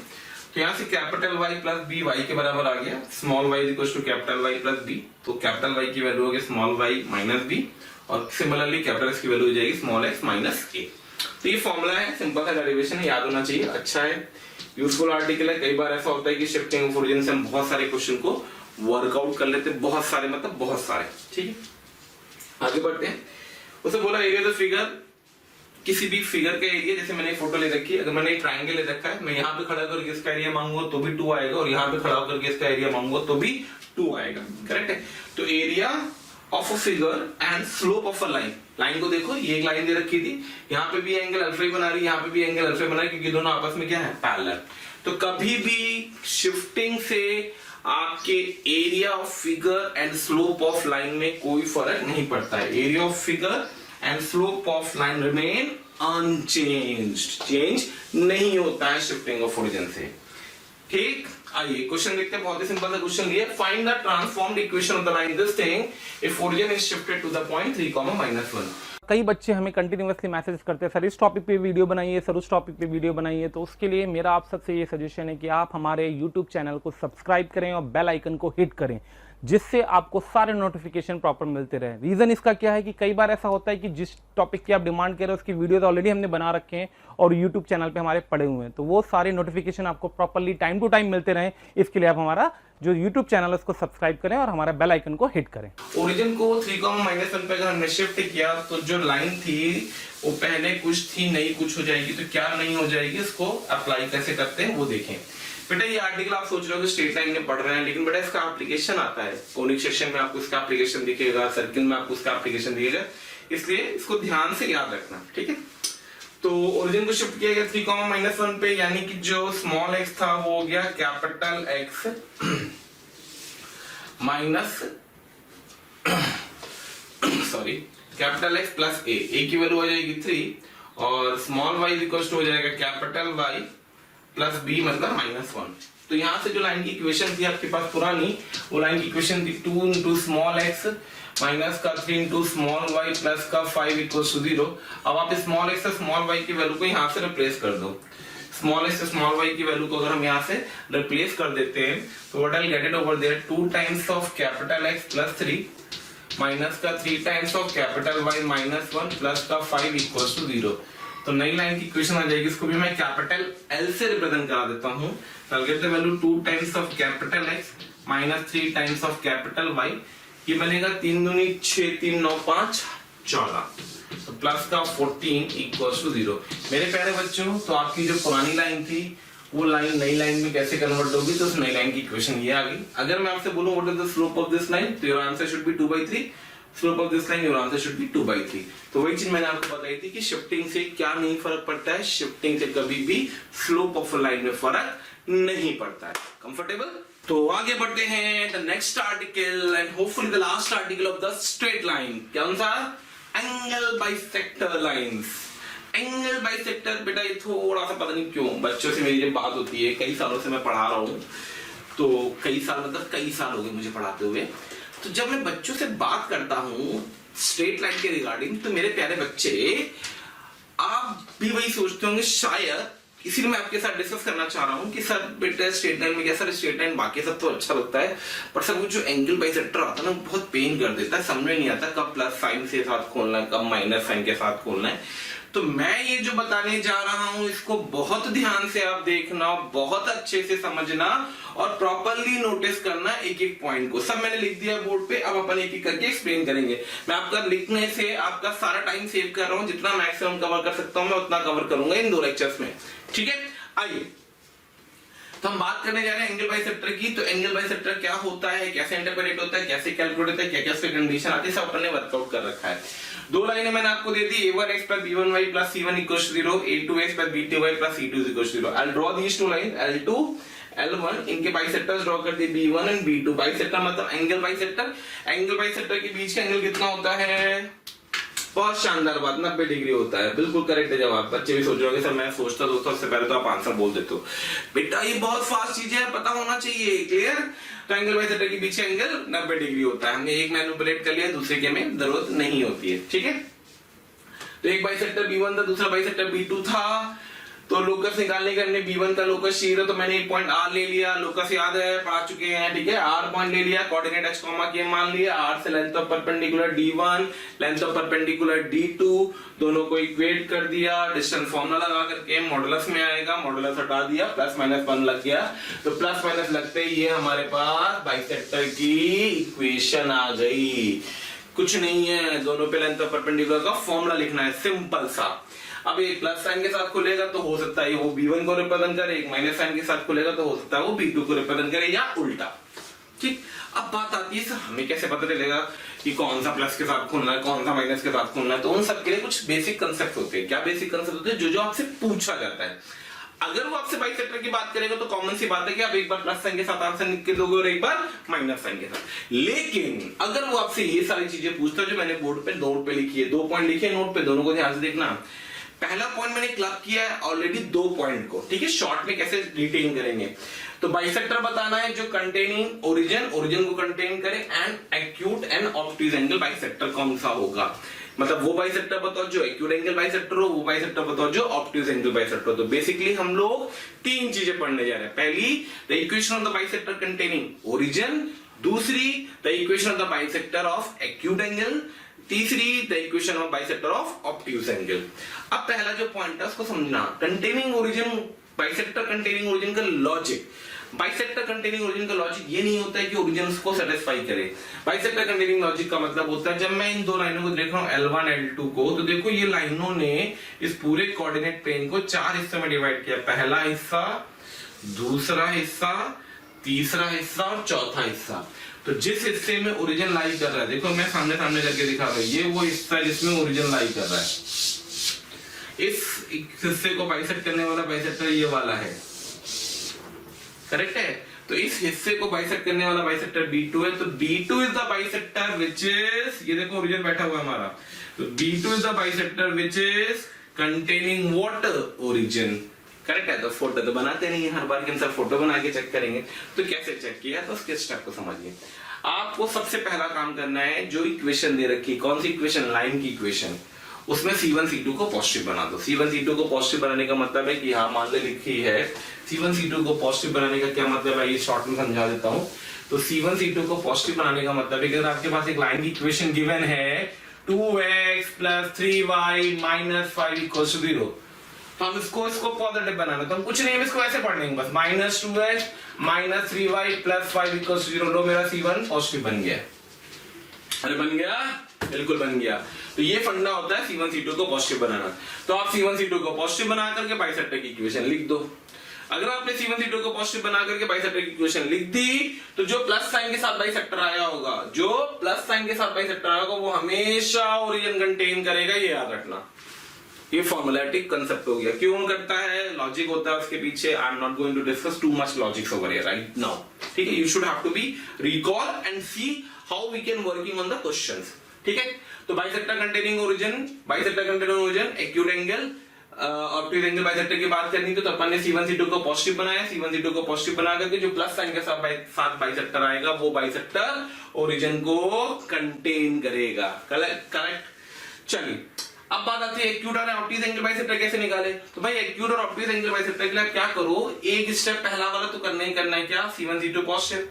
उसके बाद आप चेक करो इसका साइन, किसका साइन, कोफिशिएंट्स के प्रोडक्ट का, x के कोफिशिएंट का प्रोडक्ट प्लस y के कोफिशिएंट का प्रोडक्ट। तो a1 a2 plus b1 b2, x के कोफिशिएंट का प्रोडक्ट प्लस y के कोफिशिएंट का product, a1 a2 plus b1 b2। अगर वो पॉजिटिव आ जाएगा तो प्लस वाला ऑब्ट्यूज होगा, अगर वो नेगेटिव आएगा तो माइनस वाला ऑब्ट्यूज होगा। पॉजिटिव तो प्लस ऑब्ट्यूज, नेगेटिव तो माइनस ऑब्ट्यूज। और अगर वो जीरो आ गया तो जो दो लाइनें आपको दे रखी थी वो परपेंडिकुलर लाइंस हो जाएंगी। क्या होता है, कैसे इंटरप्रेट होता है, again I am not going to discuss about all this thing, ठीक है। फिर नेक्स्ट पॉइंट आता है equation of a bisector containing R। जैसे हम लोगों ने यहाँ ओरिजिन की बात की, वैसे यहाँ एक पॉइंट की बात करनी है। इसको कैसे चेक किया जाता है, तो आपके पास जो दो लाइन की इक्वेशन दे रखी थी L1 और L2 जो मैंने यहाँ लिखी थी, हटा दी इसको, L1 L2, उसमें आप R के कोऑर्डिनेट को रख दो, एक्सप्रेशन निकाल लो, उन दोनों का मल्टीप्लिकेशन कर दो, अगर वो पॉजिटिव है तो प्लस वाला R को कंटेन करेगा, और अगर वो नेगेटिव है तो माइनस वाला R को कंटेन करेगा। I repeat, position of a point, equation of the bisector containing a point की अगर बात करते हैं, जैसे ओरिजिन की बात कर रहे हैं, वैसे पॉइंट भी कर सकता है। तो हम क्या करते हैं, लाइन की इक्वेशंस में R की कोऑर्डिनेट को रखते हैं। अगर उनका प्रोडक्ट पॉजिटिव आता है तो प्लस R को कंटेन करेगा, और अगर उनका प्रोडक्ट नेगेटिव आता है तो माइनस R को कंटेन करेगा। क्लियर, पक्का। चलिए आगे बढ़ते हैं। नाउ द लास्ट आर्टिकल का अगला नोट का पॉइंट आ रहा है हमारा, कौन सा, equation of bisector in parametric form. Third note है ये हमारा, बाइसेक्टर्स की बात कर रहे हैं हम लोग, उसी में हम लोग तीसरे पॉइंट की तरफ बढ़ रहे हैं, equation of bisector in the parametric form. कई बार होता क्या कि पैरामेट्रिक में बहुत आसानी से क्वेश्चन करने में आसानी होती है, इसलिए हम लोग वर्कआउट कर लेते हैं उससे। तो आपके पास लाइन की इक्वेशन है, जैसे L1 और L2 लाइन की इक्वेशन, ये हमारी x एक्सिस है, ध्यान रखना, this is your x axis, ठीक है। तो L1 लाइन की equation x minus a upon cos alpha, y minus b upon sin alpha, यानी p से पास करिए at an angle of alpha, ठीक है। p की कोऑर्डिनेट है a, b। ऐसे L2 एक लाइन है x minus a, y minus b cos beta sin beta, again p से पास करिए with N angle of beta. तो इन दो लाइन के बाइसेक्टर्स है, B1 और एक B2 है, इनके हमें इक्वेशन निकालनी थी। तो मैंने क्या किया, इतना तो पता है कि सब एक ही पॉइंट पे कट करेंगे, तो बाइसेक्टर जिस पॉइंट से पास करेगा वो पता चल चुका है। अब हमारा मेन मोटो है कि हमें बस ये एंगल मिल जाए कि बाइसेक्टर कितने एंगल पे x एक्सिस से इंक्लाइंड है। तो मेरे प्यारे बच्चों, उसके लिए अपन क्या कर रहे हैं, थीटा को कैलकुलेट कर रहे हैं। कैसे कैलकुलेट कर, आइए देखते हैं।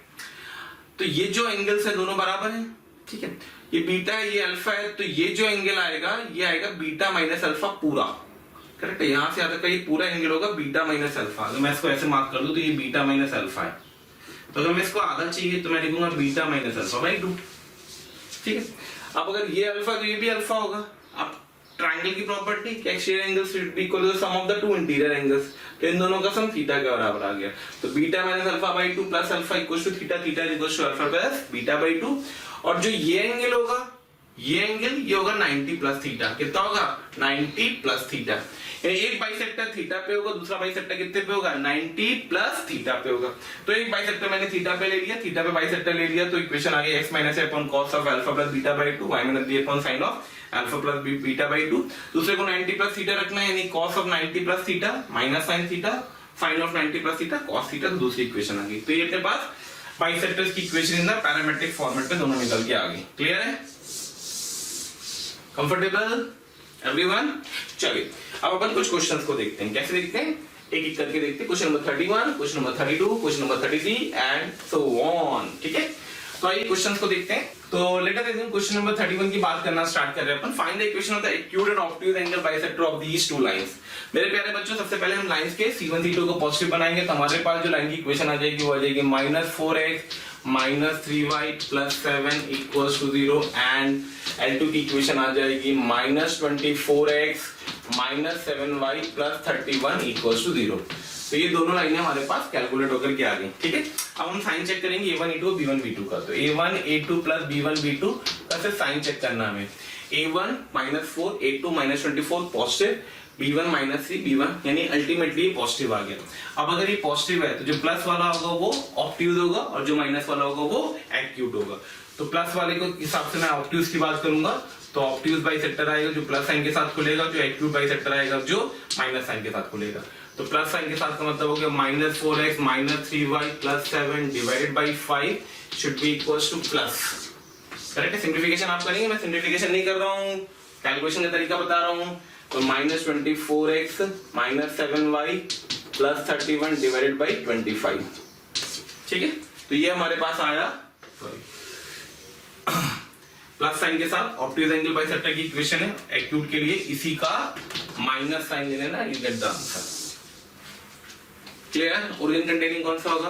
तो प्लस वाला ओरिजिन कंटेन भी कर रहा होगा। क्यों? क्योंकि C1 C2 को पॉजिटिव बनाने के बाद प्लस वाला बाइसेक्टर ओरिजिन कंटेनिंग होता है। कंफर्टेबल? कैलकुलेशन पार्ट है, इक्वेशन सा निकाल लीजिएगा।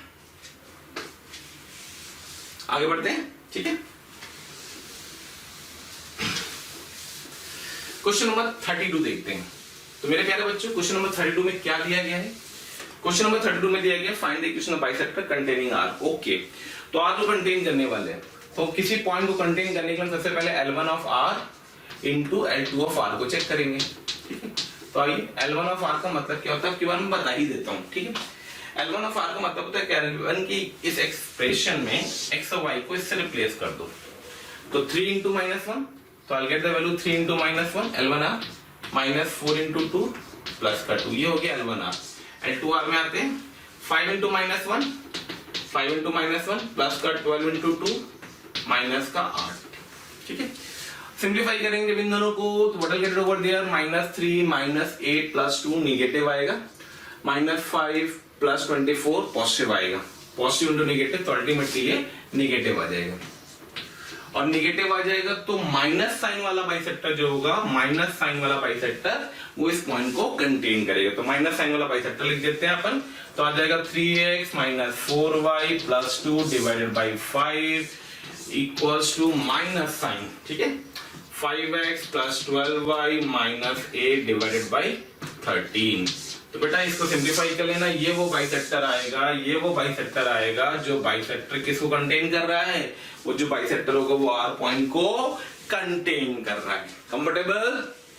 चलिए आगे बढ़ते हैं नेक्स्ट क्वेश्चन की तरफ। Question number 33। क्वेश्चन नंबर 33 देखते हैं। तो क्वेश्चन नंबर 33 में क्या कह रहा है वो आपसे? तो क्वेश्चन नंबर 33 में कह रहा है late P be a point, Q be a point, R be a point, find the equation of angle bisector. देखिए जेई का क्वेश्चन है ये। किसका क्वेश्चन है? जेई का। कैसे करा जाता है ये इसको सीखे, तीनों को ड्रॉ कर दो। खच खच खच। पप्पू बैठे हैं -1, 0 पे, Q बैठा है ओरिजिन पे और ये बैठा है R 3, 3√3। ठीक है, ये है -1, 0, तो ये बन गया आपका ट्राइंगल। आपको इस ट्राइंगल का एंगल बाइसेक्टर चाहिए। कौन सा angle? Find the equation of bisector of angle PQR। PQR मतलब ये बाइसेक्टर की इक्वेशन चाहिए, मतलब ये एंगल और ये एंगल बराबर होना चाहिए। ठीक है, पॉइंट पता है, एंगल मिल जाए, काम खत्म। बिल्कुल शानदार बात। तो आइए सबसे पहले हम कैसे कैलकुलेशन करते हैं। कोई इक्वेशन निकालनी है, एंगल बताओ कितना है? खा ये 3/3√3 है, 3 यानी कि √3 मतलब 60। करेक्ट है, 60 मतलब 120, 120 मतलब अगेन 60, टोटल 120। यानी कि y - 0 = 10 120, 10 120 मतलब माइनस का √3 into x - 0, यानी अल्टीमेटली y की इक्वेशन होगी y + √3x = 0। ठीक है, तो ये हमने वर्कआउट किया। चलिए आगे बढ़ते हैं। तो नेक्स्ट है आर्टिकल स्ट्रेट लाइन में नेक्स्ट पार्ट जो आता है स्ट्रेट लाइन का which is known as the pair of straight line. किसकी बात करें यार? Pair of straight line. अगर मैं इसकी इंपॉर्टेंस की बात करूं तो रिलेटिवली थोड़े से कम क्वेश्चन आते हैं मेंस में, बट ऐसा नहीं है जैसा मैं बार बार बोलता हूं कि आर्टिकल कोई भी आप स्किप करें। तो पेयर ऑफ स्ट्रेट लाइन के अंदर सबसे पहले हम बात करने जा रहे हैं होमोजेनियस फॉर्म की। होमोजेनियस फॉर्म क्या होता है लाइंस का? वो सारी लाइनें जो ओरिजिन से पास करती है वो होमोजेनियस लाइंस कहलाती है। सिंपल सा फंडा, ठीक है। अब क्योंकि वो पेयर की बात कर रहा मतलब दो इक्वेशन की क्लबिंग कर रहा है, दो लाइन की इक्वेशन को क्लब कर रहा है, तो आपको दिख रहा होगा मैंने सेकंड डिग्री कर्व ले रखा है ax² + 2hx² + by² = 0। ये सेकंड डिग्री कर्व बेसिकली दो लाइनों को रिप्रेजेंट करता है। एक L1 होती है y = m1x और एक लाइन होती है y = m2x। मैंने y = m1x और y = m2x क्यों लिया बेटा? क्योंकि ये लाइनें कहां से पास करी? ओरिजिन से, इसलिए मैंने y = m1x और y = m2x लिखा। दिखा? चलो आगे बढ़ते हैं। इनके बीच के एंगल को मैंने थीटा माना है। अब कैसे इंटरप्रिटेशन हो रहा है? इन्हीं दोनों को मैंने क्लब करके मल्टीप्लाई कर दिया, तो ये भी एक y² में इक्वेशन बनेगी, ये भी एक y² में, लेकिन यहाँ पे y² का कोफिशिएंट b था, यहाँ पे y² का कोफिशिएंट 1 बनता है, इसलिए मैंने b से मल्टीप्लाई किया। दोनों को कंपेयर करेंगे, मल्टीप्लाई करके क्वाड्रेटिक वाला फंडा सबको आता है। तो जब आप ये करेंगे तो आपके पास तीन रिजल्ट निकल के आते हैं। पहला रिजल्ट निकल के आता है m1 + m2। जब आप कंपेयर करेंगे कोफिशिएंट के तो वहां से आपको मिल जाएगा m1 + m2 आता है माइनस का 2h/b। फिर दूसरा रिजल्ट आता है m1 m2 जो कि a/b। याद होना चाहिए, इंपॉर्टेंट रिजल्ट है, you must have to be remember these two results. कोई भी स्किप नहीं करने की सिचुएशन में, जैसा मैं बार बार बोल रहा हूं, कॉर्डिनेट ज्योमेट्री रिजल्ट्स रटे, जितना रट सकते हैं उतना आपको फायदा होगा मेरे प्यारे बच्चों। चलो तो आगे बढ़ते हैं। फिर हम tan theta angle between two lines का फॉर्मूला लगाएंगे जो भी अपन ने पढ़ा था, m1 - m2 / 1 + m1 m2। Use these two relations, you will get a result that is come out to be 2 times √(h²-) - ab + b। क्लियर? On the basis of these results we have the 3 points। क्या दोनों लाइनें perpendicular थी, L1 perpendicular to L2 है, मतलब बीच का angle 90 हो गया। बीच का एंगल 90 हो मतलब m1 m2 -1 हो गया, परपेंडिकुलर कंडीशन। m1 m2 को -1 कर दोगे तो a + b 0 आ जाएगा। a + b 0 मतलब coefficient of x² + coefficient of y² = 0। तो this is the condition which you have to be remember. I will show you in a question. अभी अपन question करेंगे, उसमें दिखाएंगे अगर दो लाइनें परपेंडिकुलर थी तो coefficient of x² + coefficient of y² क्या होना चाहिए? 0। आगे बढ़ते हैं। अगर m1 + m2 0 है, जो हम लोगों ने पहले भी बात करी थी, अगर m1 + m2 0 है मतलब 2h/b माइनस साइन के साथ 0 होना चाहिए। तो b 0 होने की कोई लॉजिक नहीं है, क्वाड्रेटिक खत्म हो जाएगी तो h 0 होगा। h मतलब कोफिशिएंट ऑफ xy। अगर ऐसा होता है क्या कि h 0 हो जाए, मतलब m1 + m2 0 हो जाए, तो हम बोलेंगे the lines are equally inclined with the x axis. ये जो लाइंस होंगी ये x एक्सिस के साथ इक्वली इंक्लाइंड है। x एक्सिस के साथ इक्वली इंक्लाइंड होने का मतलब क्या है कि एक लाइन ऐसे जा रही होगी तो दूसरी लाइन ऐसे जा रही होगी। जितना एंगल ये जनरेट कर रही होगी उतना ही एंगल ये भी जनरेट करेगा। ये अल्फा एंगल है तो ये भी अल्फा एंगल होगा। एक लाइन होगी y = m1x और एक लाइन होगी y = m2x। तो अगर ये y = m1x थी तो ये y = m2x। So this is the meaning of equally inclined with the x axis। x axis equally inclined होगी। अब इस सिचुएशन में आपको दिख रहा होगा कि इसके लिए x axis और y axis, जिसको मैंने बोल रखा है कोऑर्डिनेट एक्सिस, किसका काम कर रहे हैं? बाइसेक्टर्स ऑफ द लाइंस का। बाइसेक्टर्स ऑफ द लाइंस का। इन दोनों लाइन के बाइसेक्टर कौन है? इसको मैं बोल देता हूं एक बाइसेक्टर होगा b1, इसको बोल देता हूं दूसरा बाइसेक्टर होगा b2। क्लियर हुआ?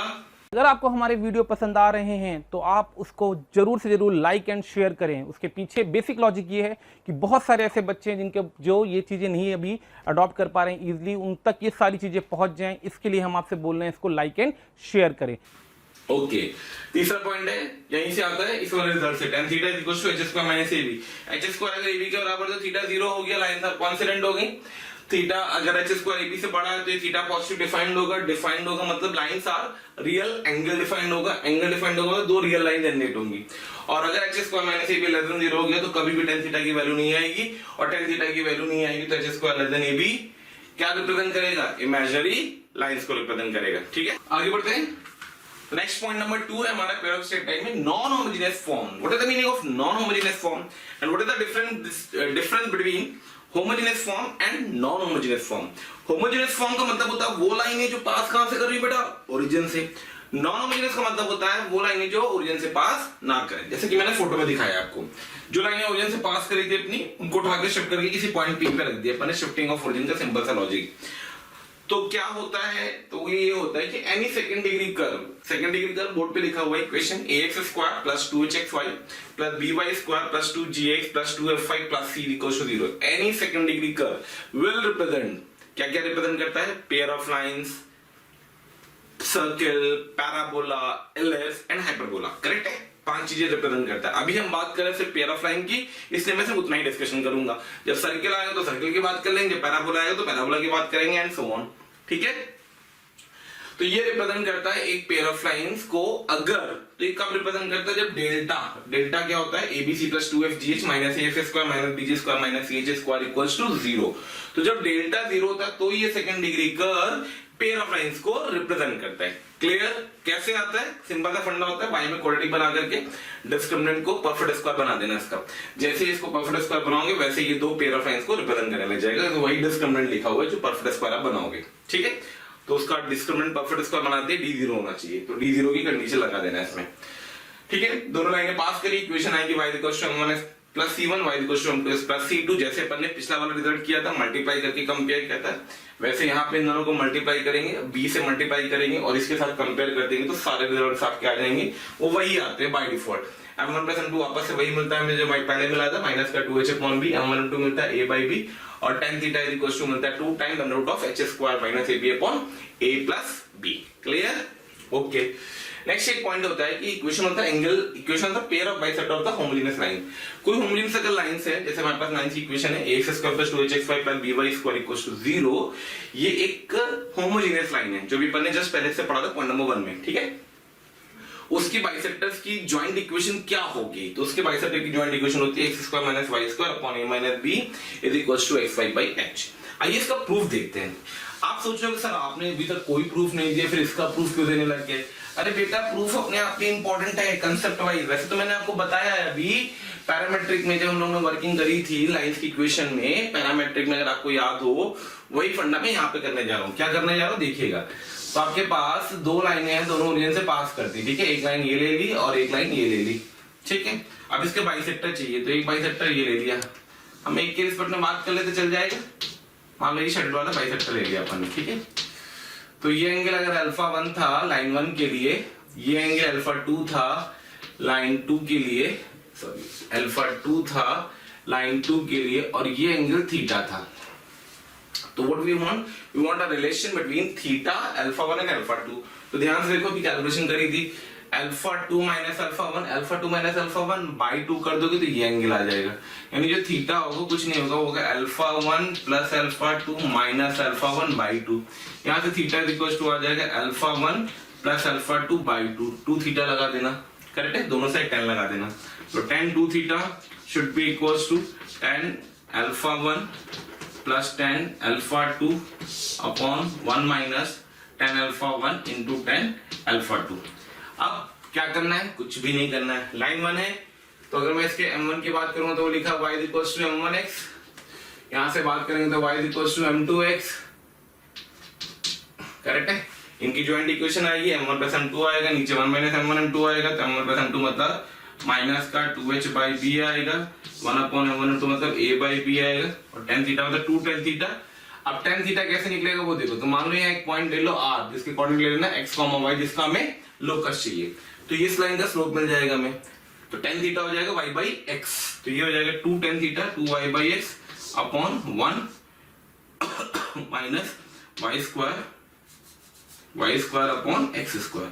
सिंप्लीफाई कर देना, ये रिजल्ट आ जाएगा आपके पास। अब आप सोचोगे सर आपने ये क्यों बताया? अरे बेटा मैंने इसलिए बताया कि एंगल बाइसेक्टर में किस तरीके से एंगल से खेलना होता है वो आपको अच्छे से आना चाहिए। क्लियर? चलिए नेक्स्ट पॉइंट है हमारा, आगे बढ़ रहे हैं। पेयर ऑफ स्ट्रेट लाइन में होमोजेनाइजेशन। कौन सा पॉइंट है? होमोजेनाइजेशन।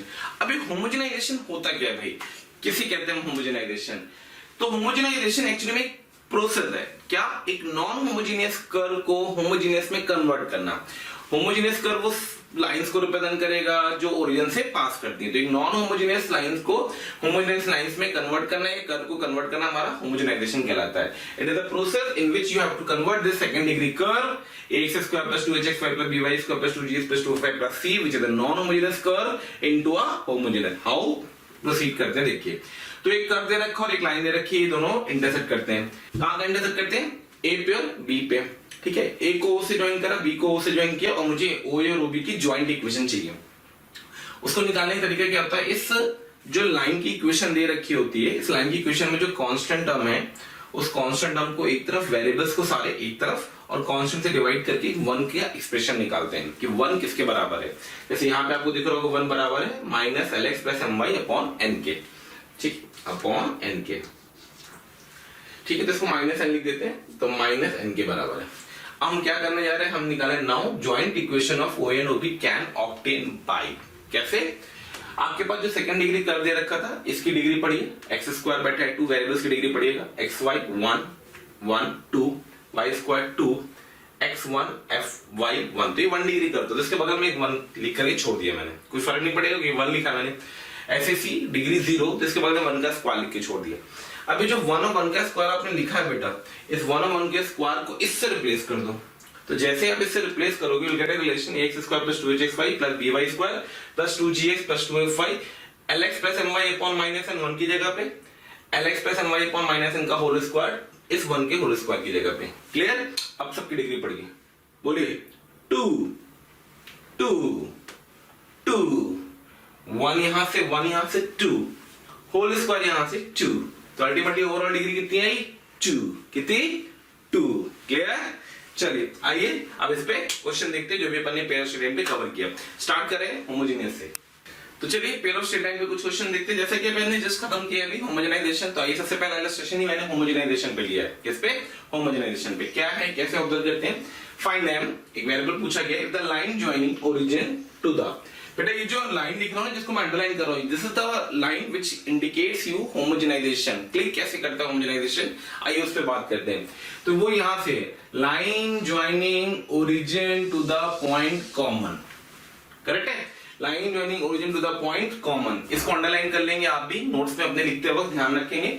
क्वेश्चन में अगर ये पॉइंट मिलता है तो यहां से हमें क्लिक करता है कि क्वेश्चन होमोजेनाइजेशन पे बेस्ड है। आइए तो क्वेश्चन नंबर 34 को देखते हैं। तो क्वेश्चन नंबर 34 में क्या कह रहा है? Find M if the line joining origin to the points common to the curve and the line are at right angles. ठीक है, तो अपन ने एक कर्व ले लिया, रैंडम फोटो बना रहा हूं, ठीक है, एक कर्व ले लिया ऐसे कुछ और एक लाइन दे रखी, लाइन की इक्वेशन दे रखी X plus Y equals to 1, तो मैंने लाइन को ऐसे ड्रॉ कर दिया। इसने जहां पे इसको काटा मैंने ए मान लिया और दूसरे को बी मान लिया, तो उसने बोला ओ ए और ओ बी को जो ज्वाइन करती है लाइन वो कैसी है? आर एट राइट एंगल, तो एम की वैल्यू बताइए। तो भाई दिख रहा है आपको, अगर मैं आपसे जॉइंट इक्वेशन ऑफ ओ ए और ओ बी पूछूंगा तो आप निकाल सकते हैं होमोजेनाइजेशन से। और फिर उसने बोला दोनों लाइन आपस में परपेंडिकुलर है, तो एक होमोजेनियस कर्व अगर परपेंडिकुलर है तो coefficient of X square plus Y square क्या होना चाहिए? 0। दिस इज द भूमिका ऑफ दिस क्वेश्चन, करेक्ट है? तो हमें कितना काम करना है वो हमने सोच लिया, अब हमें कैसे करना है उस पे काम करते हैं। ठीक है, तो हमें काम क्या करना है, हमें इस लाइन को इस कर्व के साथ होमोजेनाइज करना है। तो सबसे पहली चीज तो इस लाइन में 1 चाहिए, तो ऑलरेडी उसने 1 दे रखा है, इसकी डिग्री 2, इसकी डिग्री 2, इसकी डिग्री 1, तो 2 हो जाएगी, इसकी डिग्री 1। तो अपन ने क्या किया, ज्वाइंट इक्वेशन डायरेक्टली लिख दी, joint equation of OA and OB। अगर मैं ऐसे बोला ज्वाइंट इक्वेशन OA और OB की बताओ तो फटाफट लिख दोगे? बिल्कुल लिख दोगे। कैसे लिख दोगे? आप लोगोगे सर, मैं कहूंगा बेटा, तो आप बोलोगे सर, मैं कहूंगा बेटा, तो आप बोलोगे sir, x minus 2y multiply by 1, किससे? 1। What is the name of 1? x plus Y. शानदार बात, बिल्कुल शानदार बात। आगे बढ़ेंगे तो आप बोलेंगे सर, मैं बोलूंगा बेटा, तो आप बोलोगे सर माइनस m इंटू 1 का स्क्वायर। 1 का स्क्वायर मतलब x प्लस वाई का whole square should be equals to 0। अब मुझे OA परपेंडिकुलर टू OB दिख रहा है, क्या दिख रहा है? OA परपेंडिकुलर टू OB दिख रहा है, क्योंकि हमें M निकालना है, हमें लाइन में नहीं चाहिए, जो नहीं चाहिए उसके बारे में बिल्कुल नहीं काम करना है। Clear? OA perpendicular to OB चाहिए, OA परपेंडिकुलर टू OB चाहिए, तो हम क्या करेंगे, हम कहेंगे बेटा, तो आप बोलोगे सर, मैं कहूंगा बेटा, तो आप बोलोगे सर, मैं बोलूंगा क्या करना है हमें, तो हमें यहां से करना है coefficient of x square plus coefficient of y square क्या हो जाए? 0। तो coefficient of x square plus coefficient of y square equals to 0। Correct है? चलिए तो ऊपर से x स्क्वायर कोएफिशिएंट ढूंढते थे, यहां से 1 गिरा, यहां से 1 गिरा, यहां से माइनस का m गिरा। शानदार, ओके, देखा? फिर दिखाऊं, यहां से 1 आएगा, बिल्कुल आएगा, यहां से 1 आएगा जब ये दोनों मल्टीप्लाई होंगे, और फिर यहां से m आएगा। बाकी की जरूरत नहीं है, छोड़ दो, कैलकुलेशन करने की जरूरत ही नहीं है। y स्क्वायर कोएफिशिएंट 1, यहां से बोलिए माइनस 2, शानदार बात, यहां से बोलिए माइनस m इक्वल्स टू 0। तो सिंप्लीफाई कर दीजिए, तो 2 plus 1 3 minus 2 1, m equals to half. नीचे भाई 2 लाइन में क्वेश्चन करता हूं। तो this is the concept which is important for homogenisation. क्या करना है और कैसे करा गया है, क्लियर है? आगे बढ़े, ठीक है, चलिए आगे बढ़ते हैं। तो नेक्स्ट हमारा क्वेश्चन है क्वेश्चन नंबर 35। क्वेश्चन नंबर 35 में हमसे क्या कह रहा है? तो क्वेश्चन नंबर 35 में हमसे कह रहा है सर जी, मैं कहूंगा बेटा जी, तो बोलेगा सर जी, तो मैं कहूंगा बेटा जी, तो बोलेगा सर जी, मैं कहूंगा बेटा जी। क्वेश्चन नंबर 35 में हमसे क्या कह रहा है? 35 में कह रहा है find the lines represented by चिचर पुचर। अभी एक पेयर ऑफ लाइंस लिखी हुई है, इसकी इंडिविजुअल लाइंस की इक्वेशन उनसे डिमांड कर रहा है कि सर हमें इंडिविजुअल लाइंस की इक्वेशन दो। इसको करने का क्या तरीका होता है, आइए उसको देखते हैं। तो इसे करने का तरीका ये होता है बेटा कि आप यहां से ना जो होमोजेनियस वाला पार्ट है उसको घूरो। क्या करो? घूरो, घूरो। अरे वाह! तो जैसे आपने थोड़ी देर घूरा, आपको दिखे तो परफेक्ट स्क्वायर लिखा हुआ है। किसका लिखा हुआ है? 2x + y का होल स्क्वायर। साथ में कौन है? माइनस का 6x है। साथ में कौन है? माइनस का 3y है। साथ में कौन है? माइनस का 4 = 0। डन। तो बस यही से क्वेश्चन शुरू हो जाता है कि अगर मैं इसको 2 फॉर्म में लिखना चाहता हूं तो मैं लिख सकता हूं this is equals to 2x + y + c1 × 2x 2x + y + c2। क्यों? क्योंकि जब इसका होमोजेनियस वाला पार्ट जो आता है बेटा, वो इन्हीं दोनों के होमोजेनियस पार्ट से मल्टीप्लाई करके आएगा। बिल्कुल आएगा। अब क्या बचा हमें? c1 c2 निकालना। Compare the coefficient. क्या करूं? Compare coefficient. तो कंपेयर कोफिशिएंट। जब हम इसके कोफिशिएंट को कंपेयर करेंगे तो कैसे प्रोसीड होता है, आइए उसको देखते हैं। तो यहां से हमें c1 c2 चाहिए, तो हमने x का कोफिशिएंट कंपेयर किया और y का कोफिशिएंट कंपेयर किया। x का कोफिशिएंट लेफ्ट से -6 -3 और कांस्टेंट कंपेयर किया, कांस्टेंट आया -4। x का कोफिशिएंट, y का कोफिशिएंट एंड कांस्टेंट। x का कोफिशिएंट तो 2c2 + 2c1 2c2 + 2c1, ठीक है, c1 + c2, करेक्ट है, एंड c1 c2। तो c1 c2 -4 आ गया, c1 + c2 -3 आ गया। देन दिस इंप्लाइज c1 = होगा -4 एंड c2 = होगा 1। किसी एक को -4, किसी एक को 1 ले लो। तो यहां से इन तीनों इक्वेशन दें, ये रिजल्ट आपको दे दिया। तो आपसे यहां से लाइन की इक्वेशन आ गई। क्या आ गई? एक आ गई 2x + y -4 एक लाइन, और दूसरी लाइन क्या आ गई? 2x + y + 1। तो ये हमारी दोनों लाइनों की इक्वेशन आ गई। आया समझ में किस तरीके से सॉल्व किया गया? सिंपल सा कंसेप्ट था। होमोजेनियस वाले पार्ट को घूरना है, उसको परफेक्ट स्क्वायर बनाना है, उसको उससे मैनिपुलेट कर देना है। क्वेश्चन जेल का ले लेते हैं। कई बार ऐसा होता है कि हमें पेयर ऑफ स्ट्रेट लाइन के क्वेश्चन को करते वक्त ध्यान रखना है किस किस चीजों को किस किस तरीके से इंटरप्रेट किया जाए। तो अगला क्वेश्चन ले रहे हैं। अगले क्वेश्चन में आपसे क्या कहा है? तो अगले क्वेश्चन में आपसे कहा है कि find the area of the triangle form by the lines x + y = 3 and the angle bisector of the line pair कुछ। तो सबसे पहले तो मैं नीचे वाले पेयर को उठा रहा हूं, ठीक है। एंगल बाइसेक्टर की बात करें तो आइए, एक तरीका कई बच्चों के दिमाग में होगा सर, मैं पूछ रहा हूं बेटा, तो आप बोलोगे सर हम डायरेक्टली एंगल बाइसेक्टर की इक्वेशन क्यों ना निकाल ले, तो 2 लाइन पेयर आ जाएगा, तीनों को सॉल्व कर लेंगे, ट्रायंगल का एरिया बहुत, इट्स वेरी लेंथी। अब मैं आपको उससे छोटा मेथड दे रहा हूं। तो बेटा हम इस लाइन को अगर सॉल्व करेंगे तो लिखा y - 1 का whole square = x²। Observe your own. तो यहां से लाइन की 2 इक्वेशन आ गई। एक आ गई x + 1 और एक आ गई y = -x + 1। मैंने दोनों को ड्रॉ कर दिया। तो y = x + 1 कुछ ऐसे जा रही होगी। मान लो मैं इसको L1 बोल रहा हूं, तो ये लाइन L1 आ गई, और y = -x - ये जा रही होगी, तो ये L2 हो गई, ठीक है। इसको मैंने L2 लिख दिया। अब इसके बाइसेक्टर्स की बात कर रहे हैं, तो एक बाइसेक्टर तो यही हो गया,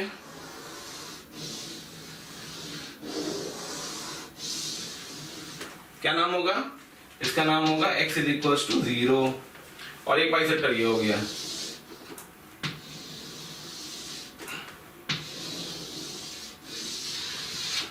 क्या नाम होगा इसका?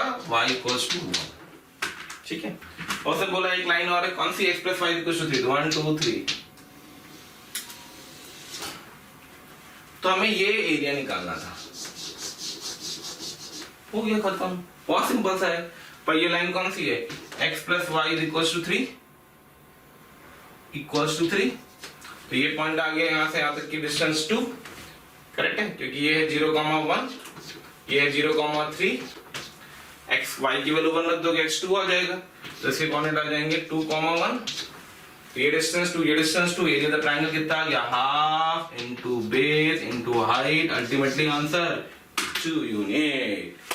ठीक है, तो मेरे प्यारे बच्चों ये कुछ क्वेश्चन अपन ने कवर किए स्ट्रेट लाइन के अंदर, सारा स्ट्रेट लाइन मैंने कवर करा दिया। होपफुली आपने काफी चीजें रिवाइज करी होंगी। अब आप इसको सबको रिवाइज करने के बाद जे मेंस के प्रीवियस ईयर के क्वेश्चन को वर्कआउट करिए। किसी भी तरीके की कोई भी दिक्कत आती है तो कमेंट बॉक्स में मेंशन करिए, मुझे पर्सनली मैसेज करिए, ग्रुप में डालिए, जिस तरीके से भी आप कंफर्टेबल हो, बट मेहनत खूब जबरदस्त करिए। ठीक है, फिर मैं आपसे मिलता हूं अगले चैप्टर के साथ। Thank you. डियर स्टूडेंट्स, आपका जितना प्यार और स्नेह हमें मिल रहा है उससे हमारी मोशन की टीम पूरी तरीके से बहुत ज़्यादा मोटिवेटेड है और आपके लिए दिन रात मेहनत करके बहुत अच्छा कंटेंट बनाने की पूरी तरीके से लगी हुई है। अगर आपको लगता है कि जो यहाँ पे हम वीडियो दे रहे हैं इसके आपको डिटेल्स वीडियोस चाहिए, मटेरियल चाहिए, तो उसके लिए आप हमें कॉल कर सकते हैं 1800 2121 799। Thank you so much.